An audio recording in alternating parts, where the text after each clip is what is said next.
Hello and welcome back to all of you in Mumbai. A very good day to all of you, different cities in India, and of course, all of you who are watching this overseas.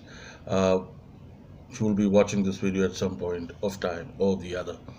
In my quest and endeavor to bring you unique series for tips and techniques, I did tell you I will start the NLP series, and today we begin our NLP series on a myriad of topics, techniques, and how we can go about coaching. I so love the NLP series because with the kind of experience you bring in, whether it's leadership or team management or leadership development or law of attraction, gratitude, mindfulness, NLP plays a very pivotal role in how you can add essence, how you can add value, and overall well-being of a discussion and bringing out its absolute meaning. So, in a way, NLP facilitates a lot of the action that happens. Now, today, as part of our first NLP series, we will look at the frames that we have. It's called the NLP frames, the standard 9 NLP frames. Now, the NLP frames is what allows you to understand of which state you are in, uh, how you shift your state, what is the best way to come out of that state, how you can get more effective from one state to another. And it talks about your state of mind, right? So, without wasting much time on that and getting straight into the topic, I'll take you through the standard 9 frames for NLP. And the first one coming up is the blame frame. Now, like the name suggests, blame frame, the person out here is always blaming uh, the opposite person and is sitting as a victim. Now, these are people that you commonly meet, and I'm sure you sort of meet them every now and then. They always feel that they are less fortunate, and they've not got the kind of opportunities, etc., etc. So blame frame is something of those kind of people who don't want to see themselves progressive. They always want that sympathy to come at their end. So that is where the blame frame is. The second frame is the ecology frame. Now, the ecology frame is how an event or your actions are affecting yourself, are affecting your family, are affecting your team, your organization, and your community at large. So, what you do, how you behave, how you react, how you act, how is it affecting you first? How is it affecting your family? How do your family members, perceive it? How does your team, your organization, how does your community perceive it? So the second frame, ecology, covers a myriad of aspects of how your behavior is all about. And remember, when you are behaving, you've got to behave in a responsible manner whereby it affects each and every aspect of your ecology positively. So that's our ecology frame. The third frame is the evidence frame.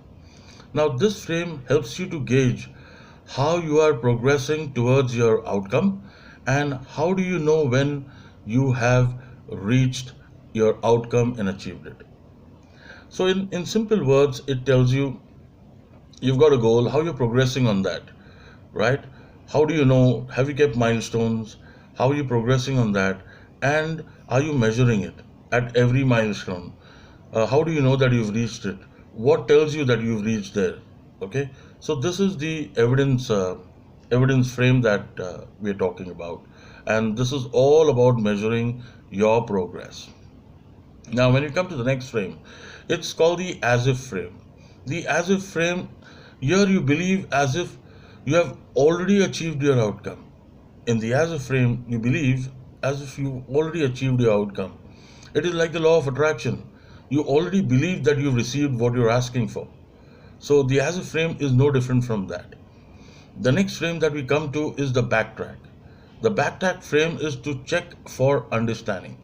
Now, a lot of times when we're sitting in sessions, we keep nodding our heads.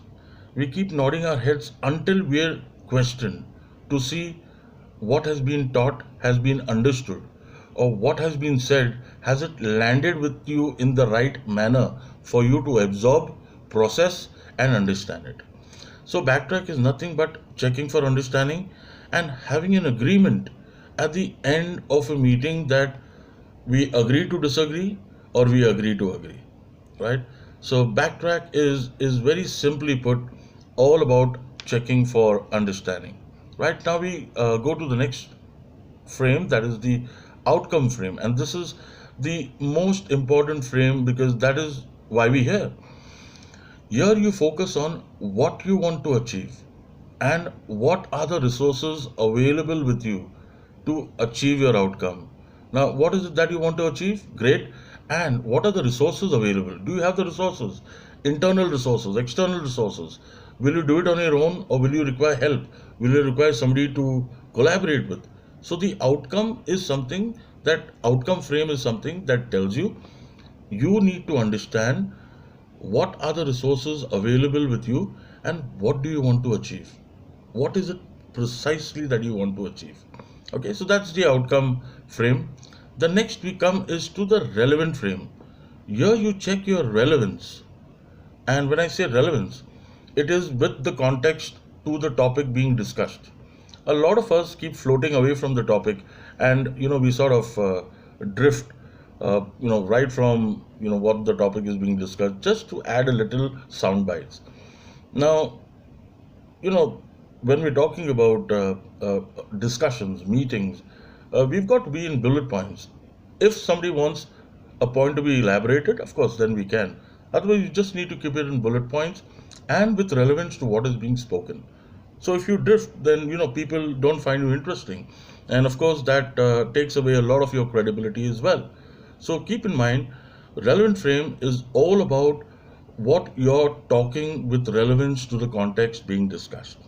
The next frame is the open frame. Of course, the open frame, a lot of you are communication experts, so we will ask a lot of open-ended questions, whereby we get the response in terms of clarity, we get a response in terms of a detailed description, we get the response in terms of being explained again, just in case we've not understood it.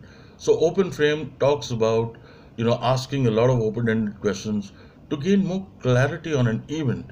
Now, when you are a coach and you're sitting with your coachee, this is a skill you must develop, asking open-ended question and with relevance. All right, super. We come to the final frame, which is the appreciative frame. Now, this appreciative frame is something that I'm giving you as an additional, which is used to actually it is used as a strength-based change process to look at solutions rather than the problem. Now, this is something as a process where you look at solutions rather than the problem. You become part of solutioning. You don't become part of the problem. And you appreciate the solutioning, irrespective of whom it has come from. Okay? So, friends, these are the 9 frames of standard, 9 frames of NLP, which I thought I'll bring to you in a precise, concise, and simplified manner, easy for you to understand. Thank you so much for watching this video. I will come back with more topics on NLP in my next video. Until then, keep watching this space for more. Go conquer, you wonderful and awesome people, because you so deserve it, and you know that we have one life.